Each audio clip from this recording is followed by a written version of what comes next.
Book 7. Odysseus being received at the house of King Alcinous. The queen, after supper, taking notice of his garments, gives him occasion to relate his passage thither on the raft. Alcinous promises him a convoy for the morrow. So he prayed there, the steadfast goodly Odysseus, while the 2 strong mules bare the princess to the town. And when she had now come to the famous palace of her father, she halted at the gateway, and round her gathered her brothers, men like to the immortals, and they loosed the mules from under the car, and carried the raiment within. But the maiden betook her to her chamber, and an aged dame from Apria kindled the fire for her, Eurymedusa, the handmaid of the chamber, whom the curved ships upon a time had brought from Aparea, and men chose her as a prize for Alcinous, seeing that he bare rule over all the Phaeacians, and the people hearkened to him as to a god. She waited on the white-armed Nausicaa in the palace halls. She was wont to kindle the fire and prepare the supper in the inner chamber. At that same hour, Odysseus roused him to go to the city, and Athena shed a deep mist about Odysseus for the favor that she bare him, lest any of the Phaeacians, high of heart, should meet him and mock him in sharp speech, and ask him who he was. But when he was now about to enter the pleasant city, then the goddess, grey-eyed Athena, met him, in the fashion of a young maiden carrying a pitcher. And she stood over against him, and goodly Odysseus inquired of her, My child, couldst thou not lead me to the palace of the lord Alcinous, who bears sway among this people? Lo, I am come here, a stranger travel-worn from afar, from a distant land. Wherefore of the folk who possess this city and country I know not any man. Just a continuation from Book 6, as Nausicaa has arrived at her palace and is already being tended to her handmaid, Eurymedusa, not to be confused with Medusa, completely different characters. Odysseus, trailing behind, is trying to find his way to the palace. Athena trying to shroud him in a mist so that no one sees him along the way and mocks him. Why is she doing this, do we think? Is it out of a kindness, a pity of sorts? Like, you've endured so much, Odysseus. Let me at least keep you from being mocked. Let's not forget he's in a strange garb right now.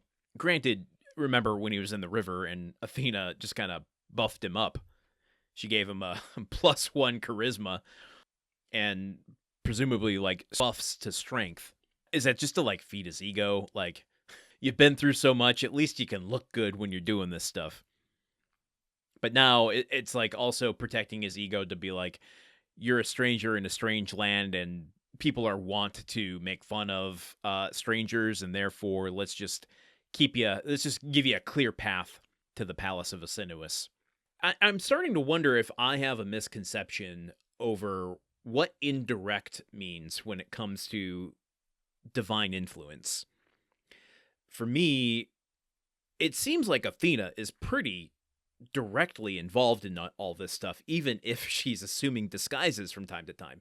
Now, assuming the guise of a handmaid here with a little pitcher in her hands, I mean, that's not the same as her involvement as mentor on the boat that Telemachus took, but, like, she's not appearing in dreams here. She's not subtly influencing.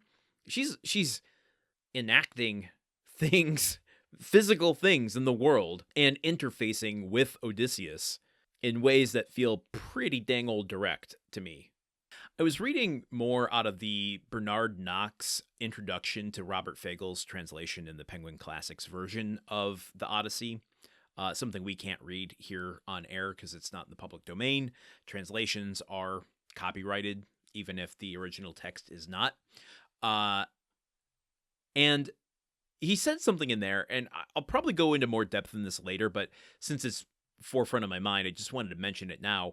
I find it interesting. Something he said about the difference between the Iliad and the Odyssey, and that the similarities and differences are telling about Homer as an author, if it is indeed one person. I think he said that there is some academic debate over this, in that the Odyssey is stylistically much different than the Iliad, the Iliad being much more historical, boots on the ground documentation of a war and conflict, where the Odyssey is much more fantastical and dealing with creatures, monsters, and gods. That in and of itself might indicate that this is written by a different author. However, there is the continuity of character. Menelaus, Odysseus, Nestor, Agamemnon, a number of these folks are continuity-wise this not the same age, but like the age they should be from the time it took to get from the Iliad into the Odyssey. So if it is a different author, the amount of attention paid to continuity of character, well, let me rephrase that. Continuity of character profile is impressive.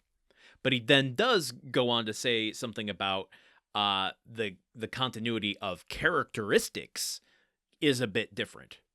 That's something where I don't have the information in front of me to give you the exact examples, but pointing to like, well, Nestor is this way in the Iliad and he's this way in the Odyssey.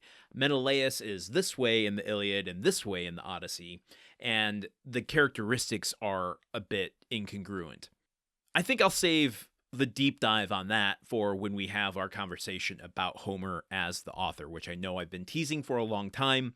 It's just a complicated situation that I still feel like I'm not quite up to the challenge of tackling it myself yet, because I'm still trying to wrap my own head around it. But welcome to Book 7. Let's just keep on going and see how Odysseus presents himself to the palace of Alcinous. Join me here tomorrow. Until then, okay, goodbye. Odyssey is part of the Gruntwork Podcast Network. The show is produced, edited, and hosted by Landon Solano. The original text of The Odyssey, written by Homer. Theme song by Neuroflow. You can support this show and other shows like it by going to patreon.com/gruntworkpod. Thank you for listening. See you tomorrow.